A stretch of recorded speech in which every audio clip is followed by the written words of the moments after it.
نحمده ونصلي ونسلم على رسوله النبي الكريم الأمين أما بعد فأعوذ بالله السميع العليم من الشيطان اللعين الرجيم بسم الله الرحمن الرحيم والفجر وليال عشر والشفع والوتر۔ مجھے دیکھنے اور سننے والے سامعین و ناظرین السلام علیکم ورحمۃ اللہ وبرکاتہ۔ جیسا کہ آپ احباب جانتے ہیں کہ یہ حج کے مبارک لمحات، حج کے مبارک دن چل رہے ہیں۔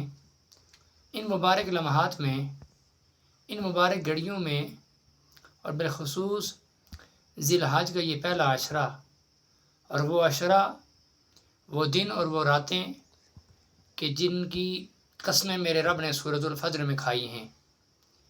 اللہ رب العالمین کے پیارے پیغمبر جناب محمد الرسول اللہ صلی اللہ علیہ وآلہ وسلم کی ازواج مطہرات میں سے آپ کی لاڈلی اور پیاری بیوی، محبوب کائنات کی محبوبہ، کائنات کے سچے رسول کی سچی بیوی حضرت عائشہ صدیقہ رضی اللہ تعالی عنہا فرماتی ہیں کہ ایک نوجوان ذی الحج کا چاند نظر آتے ہی زہد و تقوی کے لحاظ سے، عبادت و ریاضت کے لحاظ سے اپنی کمر کس لیتا تھا۔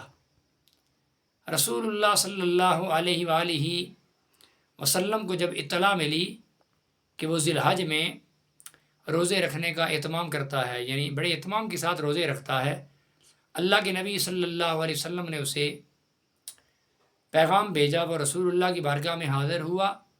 کریم آقا صلی اللہ علیہ وسلم نے فرمایا، کس وجہ سے تو ذی الحج کے ان دنوں میں روزے رکھتا ہے؟ مقصد اور مدعا کیا ہے؟ کہنے لگا، یا رسول اللہ، میرے والدین آپ پر قربان ہو جائیں۔ اور صحابہ کا یہی انداز گفتگو تھا۔ اسی طریقے سے کریم آقا کی بارگاہ میں وہ کلام کیا کرتے تھے، عرضی پیش کیا کرتے تھے، اور کیا کہتے تھے کہ کیا پیش کریں آقا، کیا چیز ہماری ہے، یہ دل بھی تمہارا ہے، یہ جان بھی تمہاری ہے۔ تو وہ نوجوان عرض کرنے لگا، یا رسول اللہ صلی اللہ علیہ وسلم، یہ حج کے دن ہیں، مبارک لمحات ہیں، حجاج کرام اللہ کے گھر کی زیارت کے لیے آئے ہوئے ہیں، اور میں اس لیے روزوں کا اہتمام کرتا ہوں کہ کیا پتہ، کیا خبر، اللہ کا قرب، اللہ کا عرفان، اللہ کی معرفت مجھے بھی حاصل ہو جائے، وہ حجاج کرام اپنی دعاؤں میں مجھے بھی شامل فرما لیں۔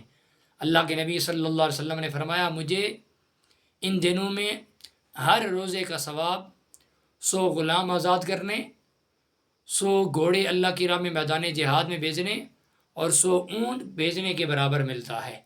پھر کریم آقا نے فرمایا، 8ویں ذی الحج کا روزہ، کریم آقا صلی اللہ علیہ وسلم نے فرمایا 1000 غلام آزاد کرنے، 1000 گھوڑے رائے خدا میں بھیجنے، اور 1000 اونٹ رائے خدا میں بھیجنے کا ثواب ملتا ہے۔ پھر کریم آقا نے فرمایا 9ویں ذی الحج کے روزے کا ثواب 2000 غلام آزاد کرنے، اور 2000 اونٹ رائے خدا میں بھیجنے، اور 2000 گھوڑے راہ خدا میں بھیجنے کا ثواب ملتا ہے۔ اللہ کے حضور دعا ہے، رب قدوس ان مبارک لمحات میں، ان مقدس ساعتوں میں اپنا ذکر، اپنے محبوب کی ذات کے اوپر زیادہ سے زیادہ درود پڑھنے کی توفیق عطا فرمائے۔ اما علیہ الا البلاغ المبین۔